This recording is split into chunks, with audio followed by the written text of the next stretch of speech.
BBC news আন্তর্জাতিক সংবাদে আপনাকে স্বাগতম। শুরুতেই সংবাদ শিরোনাম, এরপর বিস্তারিত। ইরান যেভাবে যুক্তরাষ্ট্রের $5 কোটি গোয়েন্দা বিমান ধ্বংস করল। নিজ দেশের অস্থিরতার দিকে নজর দিন, মাসুদ পেজেশকিয়ান। ইরানের পক্ষে শান্তি আলোচনায় নেতৃত্ব দেওয়া গালিবাফ কে? ইরানের তেল ও খার্গ দ্বীপ নিয়ে নিতে পারে যুক্তরাষ্ট্র, ট্রাম্প।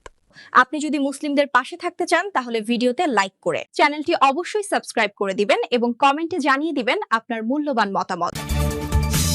ইরান যেভাবে যুক্তরাষ্ট্রের $50 কোটি গোয়েন্দা বিমান ধ্বংস করল, মধ্যপ্রাচ্যের সংঘাতের মধ্যে যুক্তরাষ্ট্রের ভিত নাড়িয়ে দেওয়ার মতো সক্ষমতা দেখিয়ে পুরো বিশ্বকে অবাক করেছে ইরান।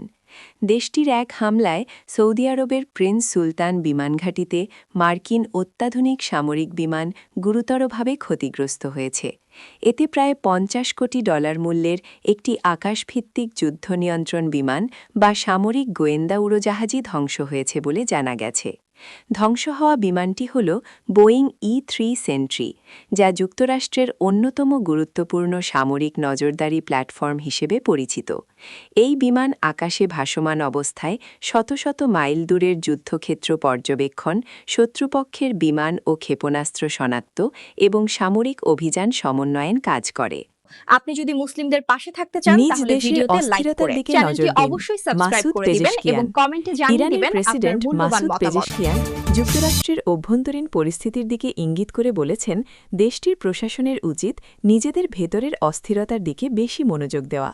তিনি দাবি করেন, যুক্তরাষ্ট্রের প্রেসিডেন্ট ডোনাল্ড ট্রাম্পের বিরুদ্ধে বিক্ষোভ বাড়ছে, বিশেষ করে ইসরায়েলপন্থী নীতির কারণে সাধারণ মানুষের মধ্যে অসন্তোষ জমছে। রোববার সন্ধ্যায় সামাজিক যোগাযোগ মাধ্যম এক্সে দেওয়া এক পোস্টে পেজেশকিয়ান নো কিংস নামে সাম্প্রতিক বিক্ষোভের প্রসঙ্গ তোলেন। তার মতে, এই আন্দোলন প্রমাণ করে যে মার্কিন জনগণের একটি অংশ দেশের নীতি নির্ধারণে বিদেশি প্রভাব নিয়ে হতাশ ও ক্ষুব্ধ।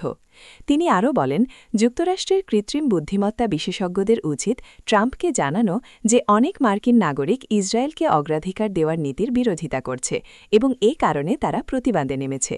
পেজেশকিয়ানের ভাষায়, মার্কিন গণতন্ত্রে ইসরায়েলি প্রভাব নিয়ে জনগণ বিরক্ত হয়ে উঠছে।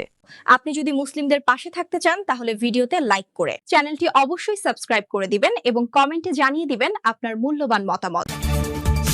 ইরানের পক্ষে শান্তি আলোচনায় নেতৃত্ব দেওয়া গালিবাফকে। ইরানের পার্লামেন্টের স্পিকার মোহাম্মদ বাঘের গালিবাফ ক্রমেই গুরুত্বপূর্ণ ভূমিকায় উঠে আসছেন। চলমান যুদ্ধের মধ্যে যুক্তরাষ্ট্রের সঙ্গে আলোচনার দায়িত্ব তাকে দেওয়া হয়েছে বলে জানা গেছে। পাকিস্তানের একটি সূত্রের বরাত দিয়ে রয়টার্স জানিয়েছে, পররাষ্ট্রমন্ত্রী আব্বাস আরাকচির পাশাপাশি গালিবাফকেও ইসরায়েলের হিট লিস্ট থেকে বাদ দেওয়া হয়েছে। পাকিস্তানি সূত্রটি বলেছে, ইসরায়েলিদের কাছে তাদের অবস্থান জানা ছিল এবং তারা তাদের নিশ্চিহ্ন করে দিতে চেয়েছিল। আমরা যুক্তরাষ্ট্রকে বলেছি, যদি তাদেরও নিশ্চিহ্ন করে দেওয়া হয় তাহলে কথা বলার মতো আর কেউ থাকবে না, তাই যুক্তরাষ্ট্র ইসরায়েলিদের পিছিয়ে যেতে বলেছে। ইরান ও যুক্তরাষ্ট্রের আলোচনায় মধ্যস্থতাকারীদের মধ্যে পাকিস্তান অন্যতম।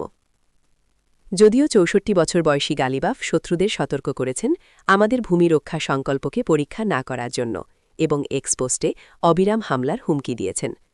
তবে মার্কিন মিডিয়া আউটলেট পলিটিকোর মতে, কিছু মার্কিন কর্মকর্তা গালিবাফকে দিয়ে কাজ চালানো যায় এমন একজন অংশীদার হিসেবেই দেখে থাকেন। তিনি অতীতে বেশ কয়েকবার রাষ্ট্রপতি পদে প্রতিদ্বন্দ্বিতা করে ব্যর্থ হয়েছেন। কিন্তু যেহেতু মার্কিন ইসরায়েলি হামলায় অনেক শীর্ষ নেতা নিহত হয়েছেন, তাই অভিজাত Islamic revolutionary guard corps IRGC এর সঙ্গে তার ঘনিষ্ঠ সম্পর্ক, সরকারের বিভিন্ন প্রতিষ্ঠানে তার অভিজ্ঞতা এবং একজন বাস্তববাদী কিন্তু কট্টরপন্থী হিসেবে তার ভাবমূর্তি তাকে ক্ষমতার এক নতুন স্তরে পৌঁছে দিতে পারে।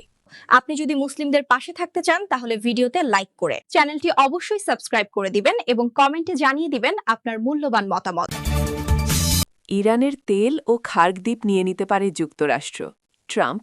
মার্কিন প্রেসিডেন্ট ডোনাল্ড ট্রাম্প বলেছেন, তিনি ইরানের তেল নিয়ে নিতে পারেন এবং তাদের তেলের বড় হাব বা কেন্দ্র খার্গ দ্বীপও দখল করতে পারেন। ফাইন্যান্সিয়াল টাইমসকে দেওয়া এক সাক্ষাৎকারে তিনি এমন মন্তব্য করেছেন। অন্যদিকে এয়ারফোর্স ওয়ানে সাংবাদিকদের সঙ্গে আলাপকালে ট্রাম্প বলেছেন, ইরানের সরকার পরিবর্তন করতে পেরেছে বলে যুক্তরাষ্ট্র মনে করে। গত সপ্তাহে ফক্স নিউজকে তিনি বলেছেন, আপনি বলতে পারেন যে সরকার পরিবর্তন হয়েছে, কারণ তাদের আগের নেতাদের হত্যা করা হয়েছে। ইরানের শাসন পরিবর্তন হয়েছে। এয়ারফোর্স ওয়ানে সাংবাদিকদের সঙ্গে কথা বলার সময় ট্রাম্প বলেছেন, যুক্তরাষ্ট্র মনে করে তারা ইরানে সরকার পরিবর্তন রেজিম চেঞ্জ ঘটাতে পেরেছে।